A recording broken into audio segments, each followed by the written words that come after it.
My name is Kris Gethin, and what I aim to bring to you is inspiration, motivation from clients, everything that will allow you to evolve as a human being. Oh, hello, everybody. Welcome to another edition of the Kris Gethin podcast.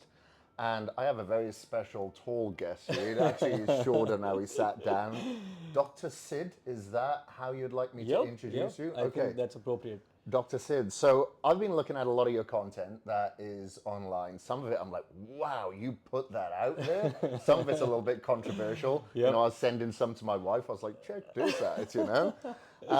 But I really love the content. Thank you, man. It's Thank really you. good to see somebody of high esteem that's a doctor that is putting out such a versatile range of content, because I was thinking, what am I going to interview you about? Because you talk about this, you talk about that, so many things, you know? So anyway, can you introduce yourself? Sure. And a little bit about your background? And So, my name is Dr. Sid.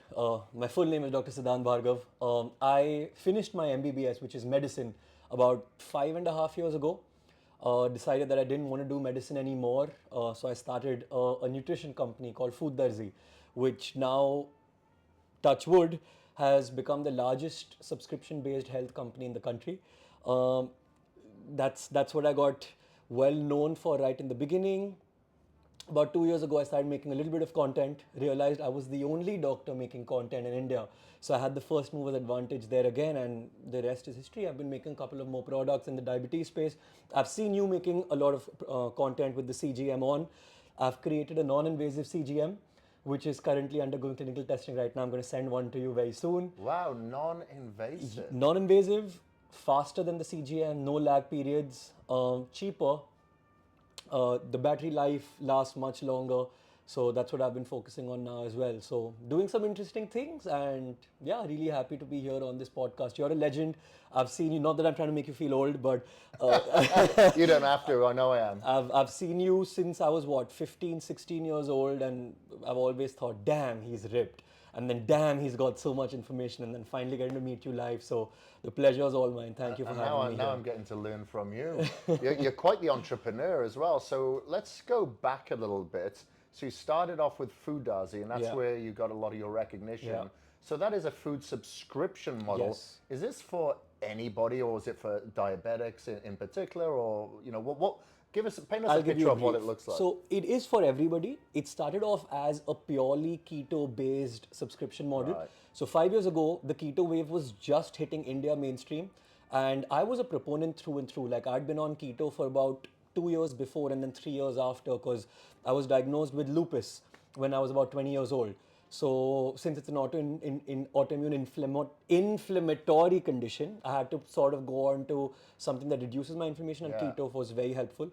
Now, what I found over there was that Indians typically are all, I wouldn't say obese, but overweight, yes. Every single person, whenever somebody says, I need to get healthy, what they're actually meaning is, I need to lose weight.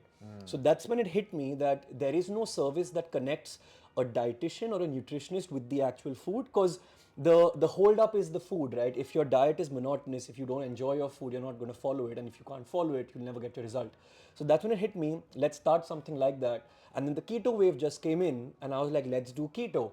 So my company started as purely a ketogenic diet-based company. Got a lot of flack initially because people were like, no keto and this keto and that keto, you're going to die, it's going to kill you. And I was like, no, let's put a little credibility in. Let's put it in perspective that a doctor is actually recommending it.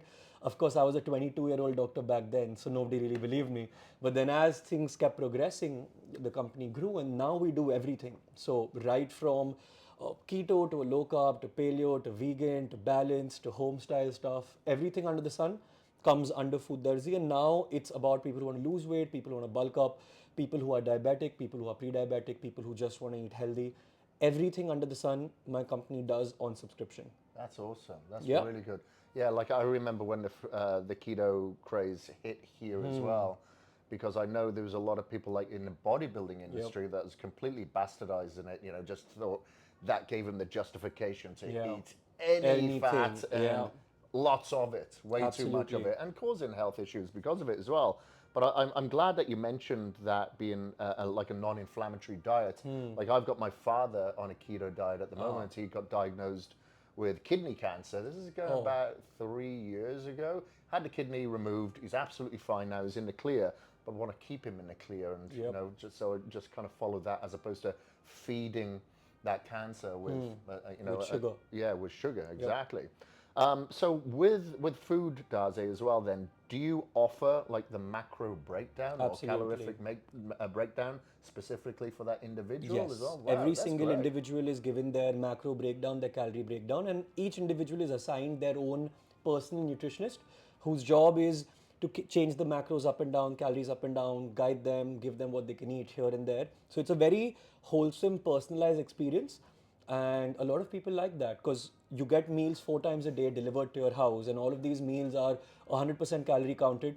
We're probably the only ones who actually pay a lot of attention, and I can say this uh, with positivity because, of course, we're the largest in the country, but nobody else trusts the others' calorie counting techniques because we measure the food twice before serving it to an individual. So I know that if I'm saying it's 45 grams of protein with 160 calories or 180 calories, pardon my math, that's what it's going to be.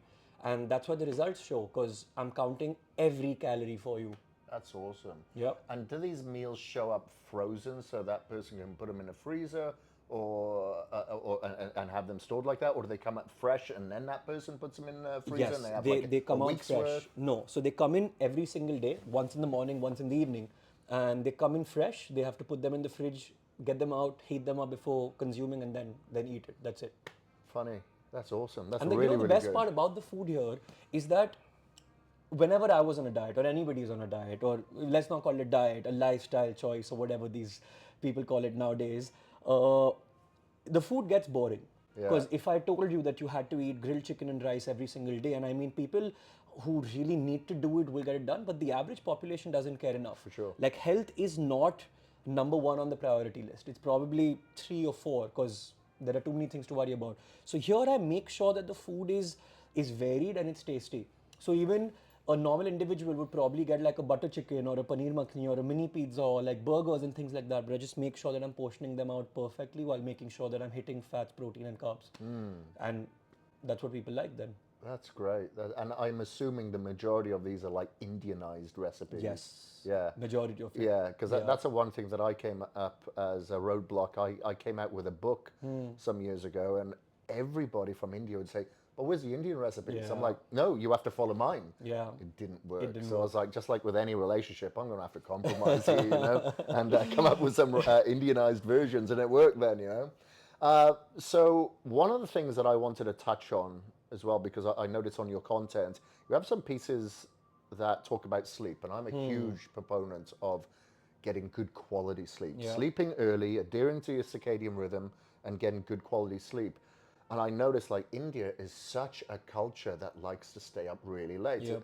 I'll have calls saying, "Hey, do you want to meet for coffee at like 10 o'clock at night?" I'm like, I'm sleeping for Yeah. like 3 hours by then. Yep. Do you feel that this has led to the crisis of diabetes increasing in this country? Creating some sort of insulin resistance through higher cortisol levels and lack of sleep, and obviously stress on top of that. Do you think that's one of the proponents? I think definitely it's one of the proponents. I mean, I would want to go ahead and say that the Indian population is genetically predisposed to diabetes because there are certain hotspots around the world where, see, diets are bad everywhere. I mean, I'm not going to say this country has a better diet because they don't. In fact, certain countries just break the norm that loading yourself with carbohydrates over and over again is going to cause diabetes because look at Japan. I mean, so I'm not going to get into what causes it, but sleep definitely. Like if you think about it, India becomes the cheapest form of labor, and now you can extrapolate the situation from being laborers to executives high up also.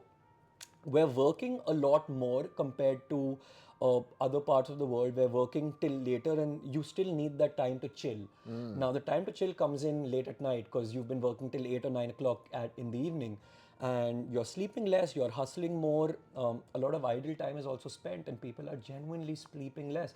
In fact, it's become cool in your 20s to sleep less and work more, and I don't know where that comes from. Yeah, it's entrepreneurship It's spirit. People like Gary Vee No Yeah. hate Gary Vee, but Yeah. burning the candle at both Yeah, ends. yeah. And it's really bad because what most people don't realize, and then they start blaming it on the age that I'm getting older is why I can't be productive. Even if you were older and you slept well, you would be productive. I mean, if you're not letting your body enter deep sleep, and it's just not going to work out for you. Yeah, I totally get that because was one of those people that would sleep 3 to 4 hours a night. When I was living here the first time, and I was like, yeah, I'm still going to out-train you. Yeah. I'm still going to outwork you. Yeah. Burning a candle. And then I realized I had mold toxicity. Well, I got diagnosed with mold toxicity, really focused on sleep, had to go through a detox protocol. But what I realized as soon as I started sleeping more, I was like, wow, I don't have the joint Yeah, pains that I yeah. once had. I thought that was from training heavy. Everything felt better. I felt younger. I felt more alive. I felt like I'd Absolutely. got out of this fog. So Absolutely. sleep is my best friend now. In fact, with sleep, I think people spend so much time in figuring out what the best exercise routine for them is, what their best food routine for them is. Nobody figures out what their best sleep routine is. Because essentially, sleep is broken down into cycles of an hour and a half, right? 90 minutes approximately. Now, each person requires a different number of cycles. Like for me, say 8, 9 years ago, I needed a good 6 cycles, which is 6 into an hour and a half, which is 9 hours of sleep. Today, I require maybe 5 cycles. But if I get up between cycles, I'm very groggy and my productivity is hindered. So I think people need to spend just a little time, maybe a week, 2 weeks, in figuring out what their sleep cycle tells them and then optimize it. I think you can optimize your sleep cycle very, very well. Yeah. Do you have any tips for routine on how people can get to sleep a little quicker in the evening? Because some people say, I just lie there, and then other people say, and then I wake up during the night, so they have disrupted sleep. Yeah, I think getting to sleep it's two. Like one is physiological and one is pathological. Pathological, yes, there are conditions where you can't get yourself to sleep, and something like as simple as melatonin does help induce sleep. But physiologically, put your phone away. I mean, we're tired of saying this, and easier said than done, right? Because even we check our phone right before we sleep, but it's just the way it is. And part two would be people keep staying up awake. It's suddenly 5 a.m. and now at 5 a.m. you need to get to office at 9 a.m. So you've slept 3 hours, but you'll ensure you keep repeating this the next day. Why not stay awake one whole day, set your rhythm right, and go to sleep at 12 o'clock, at 1 o'clock? Get your sleep cycles in. I never say get your sleep in. I will always say get your sleep cycles in, because what do you need in sleep? You need your body to enter REM sleep. Like REM sleep is where your brain is sort of rejuvenating, and the deepest stage of NREM sleep is where your body is actually rejuvenating. As long as you get enough of both, one cycle short, which you can sort of uh, make up for on a Sunday, I think you're doing your bit. So just get your sleep cycles right. People don't know this. People think that it's important to sleep 8 hours a day only. No, your sleep cycle could say 7, mine could say 9. Get your sleep cycles in. Right, okay, got it. Well, the opposite to sleep now, I'm going to talk about caffeine a little bit because I love coffee. I love coffee too. I'm definitely a coffee snob, but I like to take breaks from caffeine quite a lot because sometimes I'll take pre-workout supplements. There's caffeine there, so then I'm like, well, I'm going to have a decaf coffee. Yeah. I found it very, very difficult so far to get decaffeinated coffee here in India. Doesn't seem to be such a thing. Yeah. Great to see so many more coffee shops popping up, though. Do you think there is an overconsumption of caffeine here where people aren't taking breaks? Do you see any negative impacts from overconsumption of caffeine? And then what should those break cycles look like? So I think after talking to people, people think that they're consuming too much caffeine when they're actually not. You'd know, right? Like the physiological limit after which symptoms of acutely consuming caffeine are about 400, 500 milligrams of caffeine. Most Indians think that they're drinking 3 cups of coffee a day. That's probably 200, 250 milligrams of caffeine at best. That is, if they're having 2 espresso shots in each of their coffees. So one, there are no long-term effects of consuming caffeine at suboptimal levels. So put that into perspective. If I had 2 cups of coffee every single day for the rest of my life, nothing is going to happen to me. That's what current research says. Now that's the caveat, right? Research keeps getting better, you have contradictory opinions all the time. So this is what current research is saying. Now if you start क्या बोलते हैं उसको Pre-workouts, if now people are consuming pre-workouts every single day, 2 scoops, 3 scoops, that's when maybe you're getting jittery and your sleep cycles are getting affected, etc., etc. So I think people have made caffeine the enemy for no reason, in my opinion, because most people aren't feeling jittery after consuming 2 cups of coffee. Like they just aren't. Now, if you just had like a big glass of black coffee and you had another 1 hour later, then maybe yes. But in most cases, no. It just doesn't happen. In fact, think about it. Your green teas and your other products that have come in, it's their job to say that caffeine from coffee is bad because how else would they sell? So I just think that most markets are trying to compete with the other market, and that's where the myths come in. Right. Okay. Got it. I wouldn't tell anybody to quit coffee. Like Yeah. even if somebody told me, I'm trying to get healthier and I'm trying to drink less coffee, I don't want to get into the argument most of the times. But if somebody actually asked me that, do I need to quit coffee to get healthier? I'd say no way. No, Yeah. of course. Yeah, I guess it comes down to the individual. Is that person drinking enough water to deal Absolutely. with dehydration that could Absolutely. be possibly there with the caffeine? Or is that person dealing with anxiety? Then Yeah. maybe, okay, Yeah. let's cut it back a Yep. little bit. The good thing about India, though, is that those cups are smaller Are cups. small, exactly. Then you go to the US, it's a bucket, Yeah. and Yeah. free refills Yeah. in a lot of those places. Yeah. I think that's why most Americans are addicted to those energy drinks. They are everywhere. Everything over there. in America is larger, right? I mean, from the portion sizes to the cups To the people? There are no free refills in India. It doesn't work that way. So people just overestimate the amount of caffeine in India. I'm sure abroad they actually would be consuming a lot for sure, more coffee. For sure. They've done a lot of studies, haven't they, where they've had bottomless cups, bottomless bowls, noticing how much more that person consumes, Yeah. not knowing that it's just being refilled for Yeah. them. So, people think, okay, I've purchased that coffee, I can get a free refill, let me get my money's Let worth. me get my money's worth. Yeah. Well, speaking of myths as well, what are some of the myths that you have noticed when we're coming to nutrition or anything otherwise from doctors that they tell their clients? Okay. The first one is not a doctor, but it's actually a very dietitian-based myth. Okay. So in India, typically dietitians are people who've studied dietetics, right? They've done their graduation and their post-graduation, and for some odd reason, they believe that weight training causes weight gain. And yes, technically it could, because if you're putting on muscle, you're putting on weight, but that's not bad weight, right? And they target, like a lot of females go to dietitians, a lot of males go to trainers. Like that's the split in India.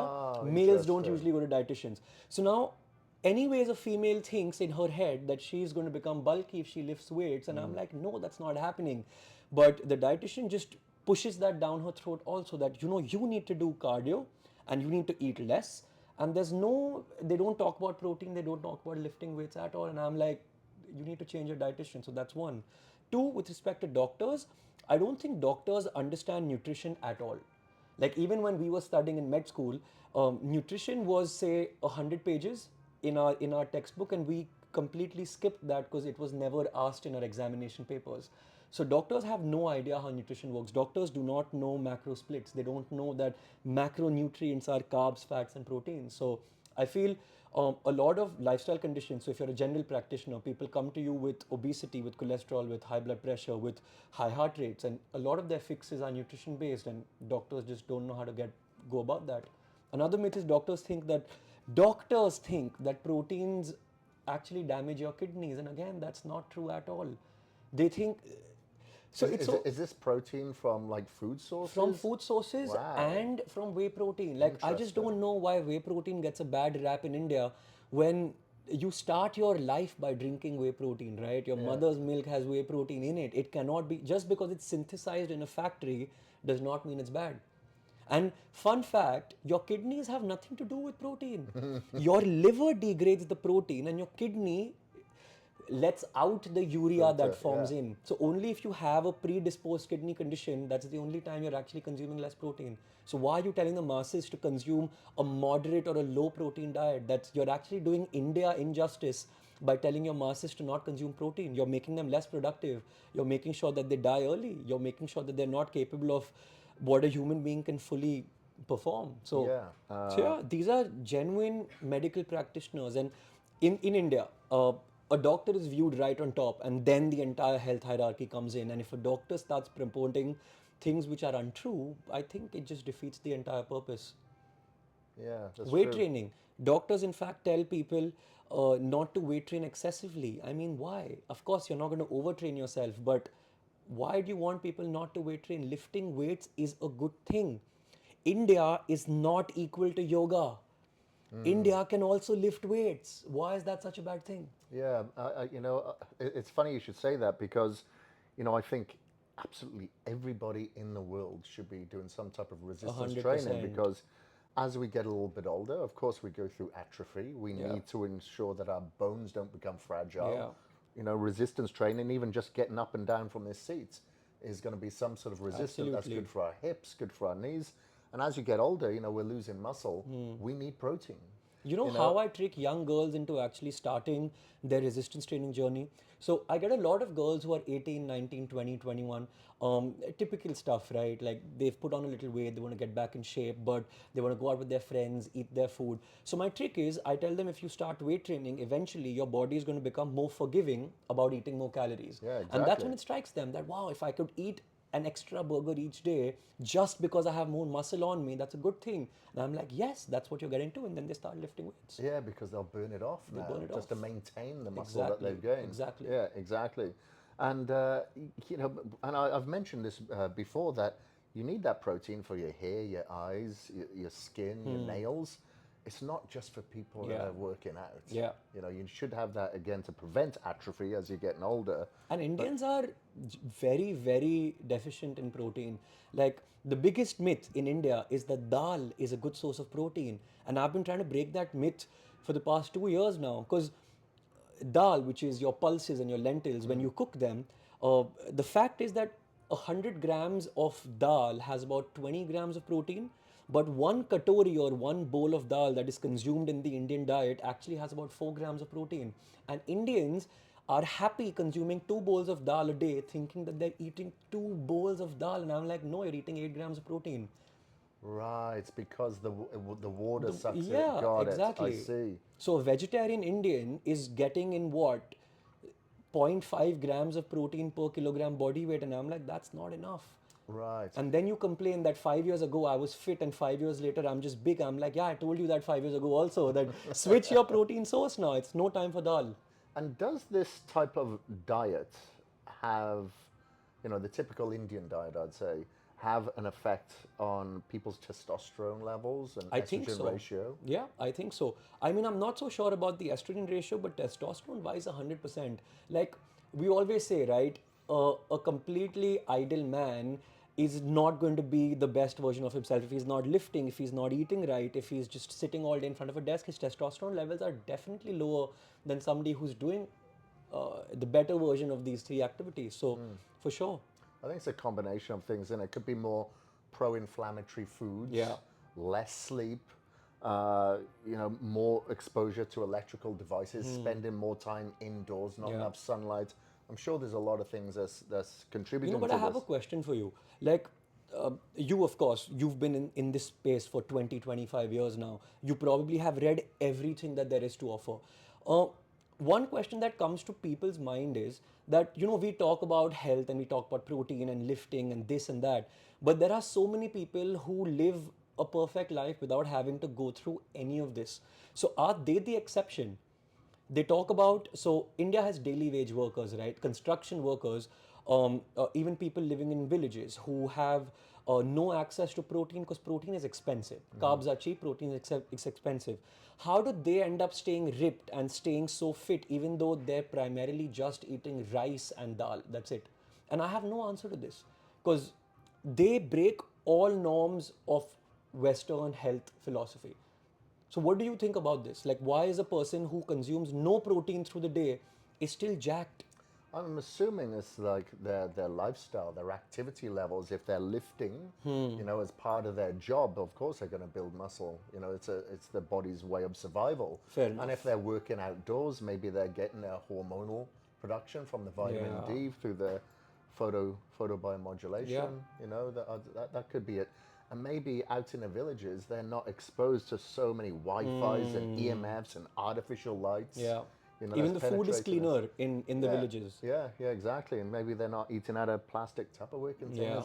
I don't know. Yeah. I don't You know. know, each time somebody tells me that I'm not going to consume whey protein because it was made in a factory, I tell them, fun fact, the air you breathe, the water you drink, and the food you eat, technically, all of them were manufactured in a factory. That's Yeah, how bad they've gotten. yeah, Do yeah. you see it improving though? Do you see our food improving? Because even when people talk about organic food, at least in India, your land needs to be free of pesticide for about 15 years before it can be labeled as an organic land.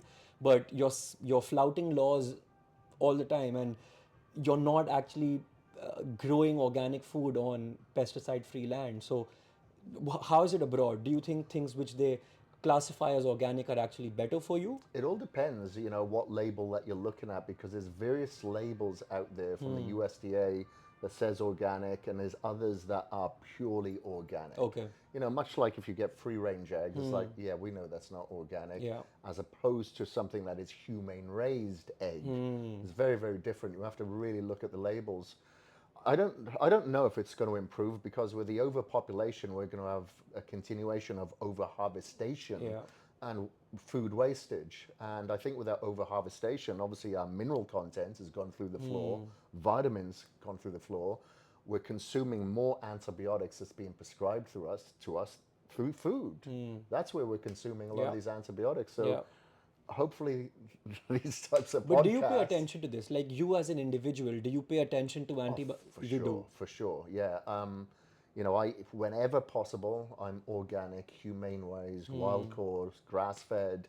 I do various kind of detoxification processes all the time, because I consume a lot more food than the average Yeah. person. Yeah. So I have to try to do whatever I can to balance the lifestyle that I like to live. What are your maintenance calories? Like you're big, right? So what are your maintenance calories right now? It's probably around 3,900 at the moment. Damn. Yeah. I was just like on a bit of a mass building phase, so I was like 1,000 more than that. 3,900 calories is a lot of food. Yeah, I know, it makes life miserable. But then for a person like you, if you ate less, you just drop muscle. Yeah, I would. At this kind of phase. But like I've been a lot smaller for the past, I don't know, 6, 7 years. Okay. Been doing Ironman, triathlon, ultra marathon, stuff like that, and enjoying it. But now I'm doing a couple of video series next year, so I need to pack on the size again. And it's good to take those breaks, because it gives you enthusiasm again. Yeah. But then when you're eating all the food, it's like, yeah, I kind of realized why I took a 5-year break from this. You Yeah. know? You know, I actually, before I came here, I wanted to ask you this question, and this is very personal. Sure. So, 2 years ago, I was diagnosed with thyroid cancer, and it was malignant. I So, wanted to talk about that. Yeah, so good you're answering this question. so my thyroid was taken off, large part of my lymph nodes were taken off, and now technically I've been on thyroxine for 2 years. Now, I'm on about 300 mcg of thyroxine, which is large because I'm 6'3", my Yeah. body guzzles down thyroxine. Now, what's been happening is that my metabolic rate has plummeted so badly that I'm 100 kgs right now, I'm 100 kg, 6'3", but my maintenance calories have gone down to about 1800, and that's just not sustainable for me, because 1800 calories is like this much food for me. Like I still feel hungry, but the moment I start eating 2300 calories, I'm putting on weight. Like even right, I haven't been able to get back, and this is me being my most vulnerable. Theoretically, I know what I have to do, but practically, I'm just not being able to get it done. Even if I lift, I eat less, I'm just hungry all the time, and if I'm hungry, I can't function. And if I feed myself to entirety, I just start putting on weight. Yeah, like I'd have to look at the foods that you're eating, but you'd have to make sure that you're supporting the excess calories with weight training and some form of cardio on a daily basis, without a doubt. And that's what is becoming unsustainable for me, because before all of this, I didn't have to do cardio every day. I could lift probably 4 times a week, or do cardio maybe once or twice, eat 2500 calories and live my life, and I was decently in shape too. And now I have to burn a certain number of calories each day to support the amount of food I want to eat, or I need to stay hungry. Well, I think it's important to do cardio every day anyway. Like your heart is the most important muscle. So I do cardio once every day, if not twice, and I've done that for 20 odd years. Wow. Wow. Because it's very important. That's keep so moving. great coming from a person like you, because a lot of young bodybuilders, they sort of get into this vibe that cardio is going to kill my muscle, and they just don't do cardio at all. It enhances recovery, because you've got a better blood flow that goes to the localized area where you just trained, and it transports nutrients. So you're going to recover. Like if I hit legs, I'm not walking for 5 days, but if I Yeah. do cardio every day, 3 days later I'm fine. Fair enough. You know, so it Fair enough. helps you recover.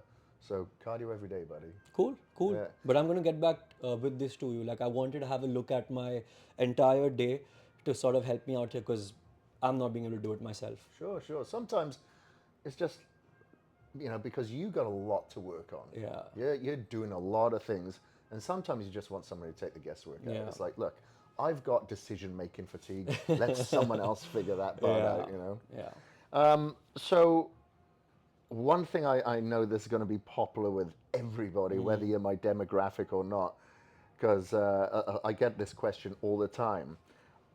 Is there anything that can be done for hair fall and number two, graying hair? Got a few of my beard coming through. Not at all. I mean, nothing can be done. So, graying of hair, yes, there is this new product, which I don't know if it works or not. Hair dye? It's called Darkenil 2%. It's being sold by some companies in India. Research has been showing a little bit of recovery when it comes to graying of hair, but nothing very promising. Hair loss, on the other hand, unfortunately, nothing can be done. As long as you have testosterone in your body and you have. So, testosterone grows hair on every part of your body except for your scalp, because there are follicles which are very sensitive to DHT. And if genetically, the more number of follicles you have which are susceptible to DHT, you're going to lose hair. So, the stats show that 50% of men show signs of balding by the age of 50. And in a demographic like India, 70% of men show signs of balding by the age of 50. About 30% of men start balding at the age of 20. So a 20-year-old kid is also going to show signs of a receding hairline and things like that. And they just feel that, if I get my diet in order and if I do this and do that, it's going to grow back. But unfortunately, it's not, because as long as you have testosterone in your body, your hair is bound to fall. There is no magic pill. Yes, finasteride and 5-alpha reductase inhibitors and minoxidil is going to help, but the moment you stop taking it, it's going to go back to. And that can have negative effects as well. It could. Okay. So nobody's been able to really create the answer to male pattern baldness yet. Okay, but the person who does is going to be a multi. Oh, it's going to be a billionaire for sure. Yeah. Interesting. I had something that pretty much scarred me when I was like 18 years old. My hairdresser said, with this receding hairline, you're going to be bald by the time you're 21. I was like, what? And I've had this receding hairline since, and I'm like, thank God it didn't move, One thing I wanted to ask you about is feet wings. What is feet wings? So feet wings is like an interim name given to the blood glucose monitor. So about a year and a half ago, we thought that we'll deploy the blood glucose monitor in the form of socks for diabetics, because diabetics anyways are told to wear socks, but we realized that's not sustainable. So we've just converted the entire product. We still have to give a good name to the product, but it's essentially going to be a patch that you can apply at any part of your body. We might even come out with a ring. So it's a blood... like an Oura ring sort of thing. Yes, but effective. Yeah. Like right now, an Oura ring, what does it do? It says it monitors your sleep, your heart rate, and your activity level. But most of it is not really. In fact, fun fact: most of these calorie trackers, when they tell you the amount of calories you've burned, they're widely inaccurate. But the good part is that they're inaccurate to the same degree every single day, so you can sort of. Yeah, that's the good part. Now, what my product is doing is that I will effectively be able to create a monitor that, of course, for the diabetics, yes, I'll be able to tell you your blood glucose levels continuously, but the same technology is going to evolve to be able to give you a clear understanding of how many calories you consumed and how many calories you burnt. So imagine wearing a patch that at the end of 6 hours will tell you that the meal that you had 6 hours ago had these many carbs, these many proteins, and these many fats. Wow. And there is a company in America called Gobi. I don't know if you've heard about it. No, I haven't. They started about 10 years ago. They were way ahead of their time, but they've hit a few roadblocks, not being able to make it accurate, reproducible. But I think the technology we've devised will be able to do that. So imagine Kris Gethin wearing a watch that tells him 6 hours later that that was your macro split. And at the end of the day, telling you how many calories you actually burned. No room for errors at all. So that's what I've been creating. probably 6-7 months more should be out in the market, and that could be a game changer. That sounds unbelievable. Nobody needs to count their calories anymore. Nobody needs to wear a watch that you keep changing your modes, that I'm playing badminton now, so these the kind of calories I'm burning. Not at all.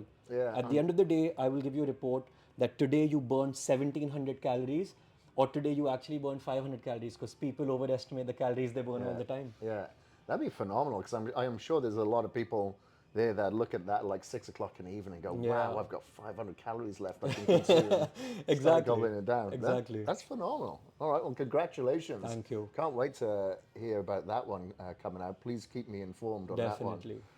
But this has been an absolute pleasure talking to you. Same here. I mean, I think know I that- could talk to you all day, because I have so many questions for you. Because again, theoretically, I'm supposed to know everything, but practically, I just haven't spent those many years in the field as you have. So, Well, if I'm given like a you- chance, like I'm going to you- pick your brain over and over again. Then. Well, I'm old, so I've had time to be around the block. But this is if you do you have a podcast? You should have Not one. yet. You I should have will, one. I You're will, a I great will. talker, and a lot of knowledge. And Thank you. Congratulations on everything that you've done so far and what you're going to continue to do. And your content online is absolutely Thank you. awesome. So where can people find you online? It's pretty simple. All you got to do is get onto Instagram and type Dr. Sid. I think I'm the only Dr. Sid that'll pop on top. So just type Dr. Sid, and the first name up there is me. Great, and we'll put the links in the show Absolutely. notes for all the viewers and listeners to follow you with. But I highly recommend. But thank you ever so much, everybody, for listening in. This is the Kris Gethin podcast. Until next week, we are out. Thank you ever so much for listening. My name is Kris Gethin, and I am out.